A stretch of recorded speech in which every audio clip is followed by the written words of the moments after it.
नमस्ते, म हजुरहरुको कुमारी आमा युट्युब च्यानल मार्फत आज पनि जोडिन आएकी छु। मैले यो जाडोको मौसममा तातो तातो खसीको भुटुवा ल्याएर यो च्यानल मार्फत पस्केकी छु। यो भिडियो पहिलाको जस्तै सुरुबाट अन्तिमसम्म हेरेर माया गरिदिनु होला, हजुरहरुले मेरो मनोबल बढाइदिनु होला। मैले आज खसीको भुटुवा बनाउन लागेकी। यो खसीको भुटुवामा राख्ने सामग्रीहरू यो मुटु, कलेजा, खौसो, आन्द्रा सबै मिलाएर खसीको भुटुवा 1 केजी लिएकी छु। यो प्याज, यो लसुन अदुवा चिरेर राखेको, यो शुद्ध तोरीको तेल, यो धनियाको पत्ता, यो लसुनको पत्ता, यो अखबारे खुर्सानी चिरेको, यो गोलबेडा, यो लसुन अदुवाको पेस्ट, यो नुन, यो खुर्सानी, यो मसला, यो मिट मसला, यो लौङ सुक्मेल सबै पिसेर बनाएको गरम मसला, यो बेसार। यसलाई सर्लक्क बफाउनु पर्छ, आधी घन्टा जति यो पकाउनु पर्छ। पकासी यो छालाहरू सट्ट जान्छ अनि सफा हुन्छ अनि काट्ने र बनाउने हो।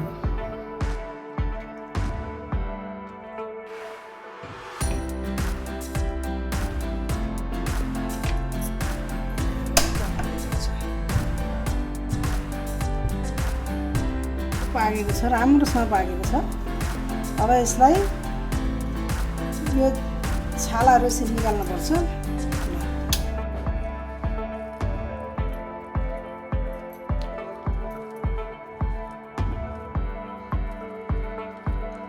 यो तातो तातो यसरी फ्याँक्नुपर्छ। यसो सेलायो भनेदेखि आउँदैन यसरी।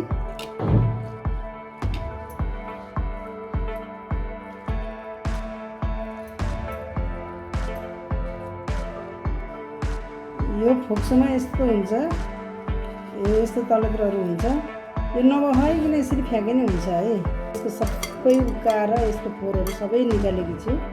यी सर्लक्क भएको छ। यो भुँडी यस्तो राम्रोसँग सेतो हुनुपर्छ, यस्तो सर्लक्क हुनुपर्छ। यो निकालेको छु यस्तो फोहोरहरू।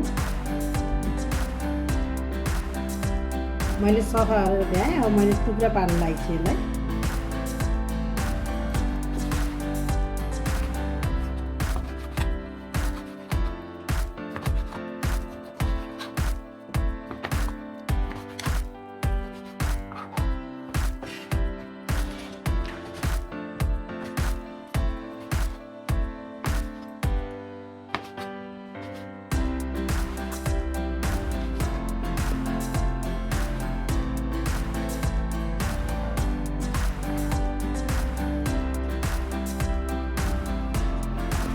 यसलाई टुक्रा टुक्रा बनाएँ।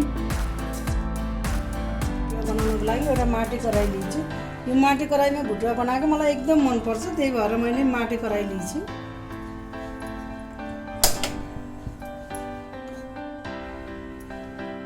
तेल राख्नु लाग्यो।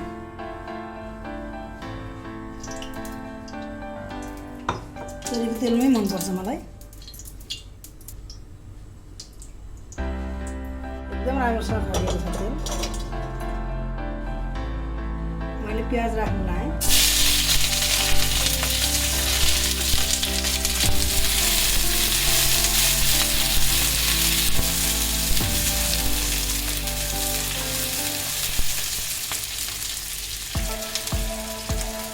लसुन अदुवा चिरेको राखेको छु।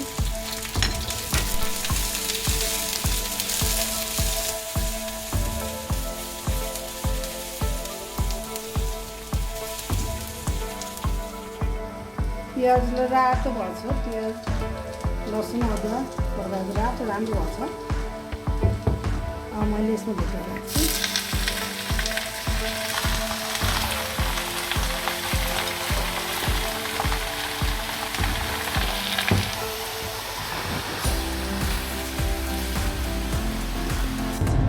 यसरी बसाल्दाखेरि यहाँ यसरी पानी निक्लेको थियो। यो पानी चट्ट सुक्नुपर्छ। अनि सुकेपछि बल्ल बेसार नुनहरू राख्ने हो। यो पानी चाहिँ अब सुक्नुपर्छ। यो पानीलाई मजाले हामीले छोपेर यसरी छोपेर पकाएपछि यो भुटुवा पाक्छ, मजाले पाक्छ। अनि पाकेपछि अनि मरमसलाहरू हालेर भुटेपछि अनि भइहाल्छ तयार। यो मैले मैले 10 मिनटसम्म छोपेर पकाएँ। पकाउँदा नि अझै यस्तो पानी निक्लिरहेछ। यसरी हामीले छोपेर पकायौँ भने यो अहिले यस्तै पानी हुँदै छोपेर पकायौँ भने पछि यहाँ पानी राख्नु पर्दैन। मरमसला मजाले भुटेर अनि त्यहाँबाट निकाले हुन्छ। अझै 10 मिनट जति लाग्छ यो पानी सुक्न। मैले 10 मिनट जति छोपी पकाएँ। छोपी पकाउँदाखेरि पानी ट्याप्प सुकेर चिल्लो निक्लेछ। चिल्लो निक्लेछ तल।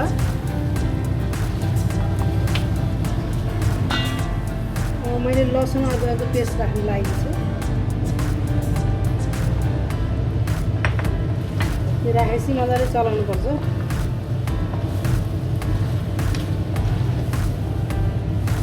मैले काटेर टुक्रा राखेको गोलभेडा।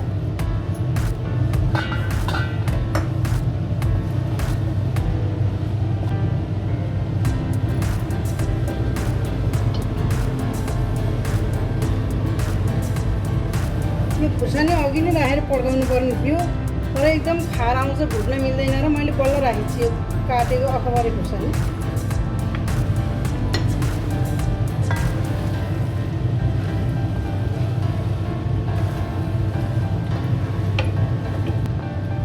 यो त नामै भुटुवा हो। जति भुटेर पकाए त्यति मिठो हुन्छ। यो एकदम स्वादिष्ट हुन्छ। त्यही भएर म त भुटी पकाउनु मन लाग्छ।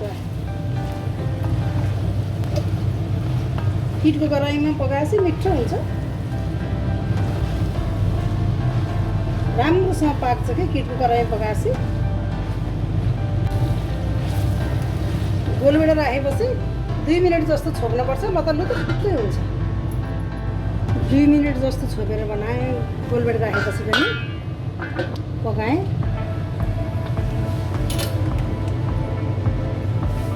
मैले बेसन राख्दैछु।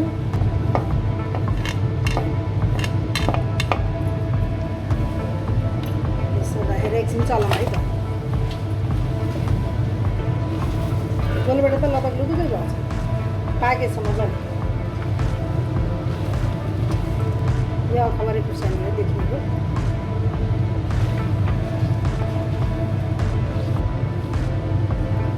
नुन राख्नु लाएँ मैले। यो 1 चम्चा र आधी चम्चा हो नुन।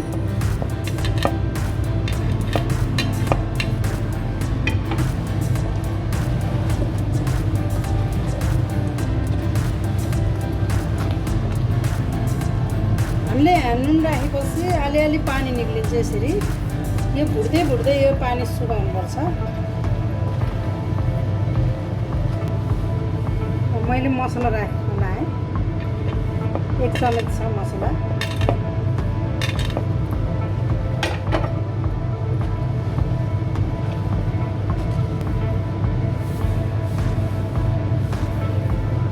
मैले गरम मसला राख्न लाएँ। यो लङ सिग्नलहरू सबै मिसाएर पिसेर धुलो बनाएर राखेको।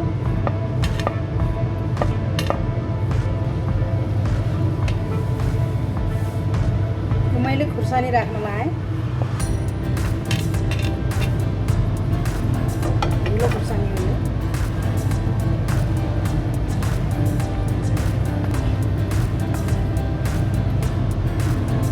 मैले यो मिट मसला राख्न लाएँ। 1 चम्चा छ मिट मसला। यो मिट मसला राखेपछि एकैछिन छोड्नुपर्छ है, नत्र यसको बास्ना उडेर जान्छ। यसरी चलाइदियो सर अनि छोप्यो। एकैछिन छोप्नुपर्छ। मिट मसला यहाँ राखेपछि छोपेर पकायौँ एकैछिन। राम्रोसँग मजाले पाकेछ। तेल निक्लिएछ। अब 1-2 मिनट एकदम भुटी पकाएपछि यो तयार हुन्छ। राम्रो बास्ना आउँछ। यो जाडो महिनामा त भुटुवा खानुपर्छ। भुटुवा खायो भने राम्रो हुन्छ। मैले पकाउन सुरु गरेको आधी घन्टामा यो भुटुवा तयार भयो। अब खाना तयार भएछ। अब मैले यहाँ लसुनको साग राख्छु। अब यो लसुनको पत्ता काटेर मसिनो गरेको। यो धनियाँको पत्ता। यो धनियाँको पत्ता यसै छर्यो भने मिठो हुन्छ। ल तयार भयो। मैले भुटुवा प्लेटमा राख्न लागेको छु।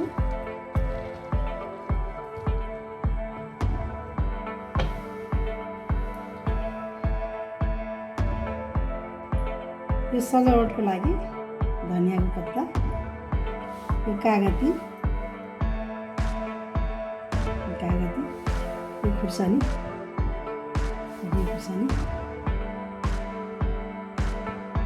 जाडोको बेलामा यसरी बनाएर खान राम्रो हुन्छ।